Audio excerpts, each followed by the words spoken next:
יש לנו אבא בשמיים, אהבת עולם תמיד יזכור, ויש צדיקים על הארץ, אמונתם רבה כל דור ודור, ויש שמחה טובה בעיניים, והיא עולה באהבה אל השמיים. באהבה לעם דורש טובות, באהבה לארץ אבות, באהבת תורת הלבבות, אהבה תצית הלבבות, באהבה נשוב ונתפלל, באהבת חינם יבוא גואל, באהבת אמת צדיק פועל, אביהם של ישראל. ומרדכי היהודי, בכל קצוות עולם יצא שמו, דורש טוב לעמו, ודובר שלום לכל זרוע, ויש בשורה טובה ויש ריגוש, ובלבב תקווה כי אין ייאוש. באהבה לעם דורש טובות, באהבה לארץ אבות, באהבת תורת הלבבות, אהבת תצית הלבבות, באהבה נשוב ונתפלל, באהבת חינם יבוא גואל, באהבת אמת צדיק פועל, אביהם של ישראל. Chers amis, cette semaine, c'est le Yahrzeit, la date de décès d'un des très grands rabbanim contemporains qu'on a eu le bonheur et le mérite de connaître, de côtoyer, qui s'appelait le Rav Mordechai Eliyahu. Ce Rav-là, c'était un très grand Talmid Chacham, il était extrêmement érudit en Torah, et il avait aussi des qualités d'âme particulières. Il y a énormément d'histoires qui ont été racontées à son sujet, et qui montraient combien il était d'une part grand, et combien d'autre part il était capable de se rabaisser et de se mettre au niveau de tout un chacun. Souvent je l'ai entendu parler. Il avait l'habitude de donner des enseignements extrêmement simples. Il parlait simplement. Et les gens aimaient beaucoup l'écouter. Parce que même les gens qui n'étaient pas des grands philosophes, les gens qui n'étaient pas des grands intellectuels, ils entendaient quelqu'un qui parlait vrai, quelqu'un qui parlait simple. Et cet homme-là, j'aimerais vous raconter à son sujet deux petites histoires. La première a été racontée par le protagoniste de cette histoire. Il a osé la raconter. Et il a dit, moi, un jour, j'étais un petit peu foufou comme ça. Et j'ai essayé de tester la grandeur de plusieurs personnes. Il dit, une fois, en pleine nuit, à 3 heures du matin, je m'embêtais un petit peu. Et je me suis dit, on va voir c'est qui les gens qui sont nerveux, c'est qui les gens qui sont calmes. Il s'est dit, je vais appeler quelques grandes personnalités, à 3 heures du matin, et je vais essayer comme ça de leur poser des questions, de les embêter un petit peu, de les rendre un petit peu fous. Il a téléphoné à une première personne, qui était réveillée, allô, oui. Et l'autre, il dit, bonjour, je voulais savoir quelle heure il est. Et l'autre, t'as pas honte à cette heure-ci de me déranger, blablabla. Et il raccroche au nez. Il a essayé comme ça d'appeler plusieurs personnes, à 3 heures du matin. Et il s'est fait jeter comme du poisson pourri. Vous imaginez, à 3 heures du matin, on appelle pour poser une question, pour demander quelle heure il est, pour demander tout type de renseignements. Un petit peu de respect. Il a appelé comme ça 5, 6, 7 personnes. Et toutes les personnes l'ont disputé et lui ont dit que c'était inadmissible de téléphoner à cette heure-ci. Et à un moment donné, cet homme-là a osé téléphoner au Rav Mordechai Eliyahu. Il avait son numéro. Il s'est dit, je vais l'appeler, et puis on va voir. On va voir lui à 3 heures du matin comment il va réagir. Il téléphone à 3 heures du matin.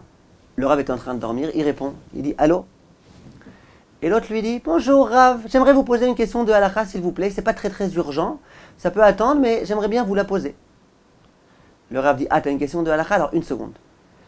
Je vais me laver les mains, parce que j'étais en train de dormir. J'ai procédé à l'ablution des mains.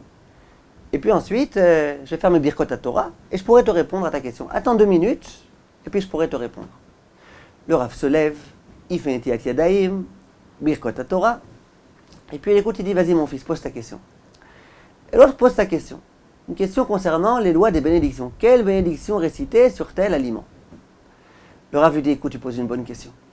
Et il commence à lui dire, regarde, d'une part, on devrait dire ceci et cela. D'autre part, il commence à lui expliquer de quelle façon la halakha a été articulée. Comment ça se fait finalement qu'on doit réciter tel bracha et pas tel autre bracha. Et puis comme ça, patiemment, pendant 2-3 minutes, il répond à la question de halakha à cet homme-là. Après, il dit ça, si tu as une autre fois une question, tu peux m'appeler, il n'y a pas de problème. Cet homme-là a remercié le Rav, il a raccroché. Et il a dit, j'étais épaté, ébahi, devant la grandeur d'un Rav. C'est pas un petit Rav qui cherche à ce qu'on lui pose des questions. C'était le Rishon LeZion, le grand rabbin d'Israël. Et des gens qui venaient taper à sa porte pour lui poser des questions, il y en avait des centaines chaque jour. À 3 heures du matin, pour une question qui n'était pas urgente. Au lieu de me jeter, au lieu de me crier, au lieu de m'insulter, au lieu de me corriger, j'avais l'impression que je le dérangeais pas du tout. Il dit que toutes les autres personnes, elles m'ont jeté. Ça, c'est un grand homme. Voilà la première histoire. Autre histoire. Il y avait un jour un homme qui passait son temps à se disputer avec sa femme. Quel était l'objet de la dispute? C'est que cet homme-là, il n'avait pas envie de dire à sa femme le vendredi soir le Eshet Chayil. Il n'avait pas envie. Et sa femme, elle disait, mais attends, moi mon père il disait Eshet Chayil à ma mère. Moi je vois tous les maris qui disent à leur femme Eshet Chayil. Pourquoi tu dis pas Eshet Chayil? Et lui il disait, pas question. Pour toi je dis pas Eshet Chayil. Ton père pour ta mère il a raison de dire Eshet Chayil. Moi pour toi je dis pas Eshet Chayil. Il dit pourquoi? Il dit, c'est pas cuisiner. Tu cuisines le Shabbat, ça sort pas bon. Comment je peux dire de toi que tu es une femme vertueuse, que tu es une femme pieuse, que tu es une femme tellement extraordinaire? Tu sais pas cuisiner. Ta mère, elle savait cuisiner. Ma mère, elle savait cuisiner. Toi, tu sais pas cuisiner. Et comme ça, cet homme-là, il vexait sa femme. Et puis, il lui retirait complètement toute envie de cuisiner pour Shabbat. Et la femme, vous imaginez, elle était vraiment choquée, elle était vraiment vexée, elle était vraiment triste, affligée. Elle savait pas quoi faire. Que faire dans un tel cas? Un jour, elle a décidé de prendre son mari chez le Rav Mordechai Eliyahu. Elle s'est dit, lui, c'est un grand Rav, il aura peut-être un conseil à nous donner. Moi, je sais pas cuisiner, qu'est-ce que je peux faire? C'est une raison pour qu'il récite pas Eshet Chayil, je comprends pas.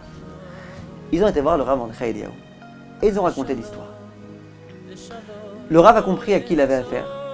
Un homme pas très très intelligent, un homme pour lequel la nourriture c'est la chose essentielle.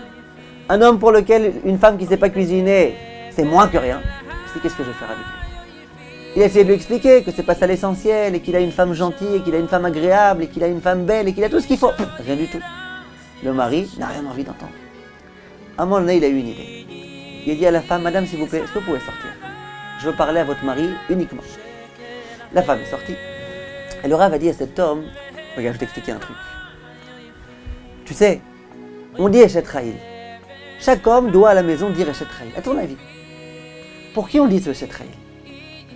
Alors l'homme il dit, on dit ça pour sa femme. Le Rav dit, c'est faux, t'as rien compris. T'as rien compris. Eshet Chayil, ça a été institué par nos maîtres, pas pour être récité en l'honneur de sa femme. Pas du tout, quelle femme? Eshet Chayil, l'homme il le récite en l'honneur de sa mère. S'il est venu au monde, c'est grâce à sa mère. Eshet Chayil, ça a été institué pour sa mère. Donc regarde, toi je te dis, ta mère a été gentille. Ah, ma mère, une femme vertueuse, qu'est-ce qu'elle cuisine bien, pa. Alors Rav dit, justement, toi tu dois faire un beau Eshet Chayil, tu dois vraiment investir dans Eshet Chayil, faire un beau chant. Eshet Chayil miyim tsa. Regarde ta mère, elle cuisine bien, c'est une femme comme ça, tellement vertueuse. Alors maintenant, tous les vendredis soirs, n'oublie pas, Eshet Chayil c'est pas pour ta femme, c'est pour ta mère, mais récite bien avec beaucoup de cœur ce Eshet Chayil. Et voilà que tout le problème était résolu. Le mari, tous les vendredis soirs, il récitait Eshet Chayil avec gaieté, avec un sourire, avec beaucoup de conviction. Lui, il pensait qu'il récitait ça pour sa mère. Le Rav l'avait convaincu. Bien sûr, il ne le disait pas à sa femme. Sa femme a été persuadée qu'il récitait Eshet Chayil pour elle. Elle était joyeuse, elle s'est dit, ça y est, mon mari récitait Eshet Chayil pour moi. Et tous les problèmes de Shalom Bayit ont été résolus, mieux que ça. La femme, elle a commencé à bien cuisiner. Visiblement, quand elle a vu que son mari, il ne l'appréciait pas que pour le fait qu'elle sache cuisiner, et que si elle ne sait pas cuisiner, il ne l'apprécie pas. Non, son mari, c'est bon, il est prêt à l'apprécier alors qu'elle ne sait pas cuisiner. Ben, ça lui a donné envie d'apprendre à cuisiner, d'investir beaucoup plus d'énergie, de temps dans la cuisine. Elle s'est mise à bien cuisiner. C'est un exemple parmi d'autres qui nous montre combien le Rav se servait de sa chorma. Il était très perspicace, très intelligent, pour pouvoir aider les gens. Quand il pouvait les aider avec du bon sens, c'est ce qu'il faisait. Et quand il devait trouver tout type de stratagèmes et de techniques, etc., eh ben il les trouvait aussi. L'essentiel était, pour lui toujours, de faire en sorte qu'il y ait la paix entre les gens, qu'il y ait de l'amour, de la fraternité entre les gens, au sein des couples, etc. Kol tov, mes chers amis, et Bezrat Hashem, Zchuto Yagen Aleinu, que son mérite nous protège à tous. Amen. Kol tov.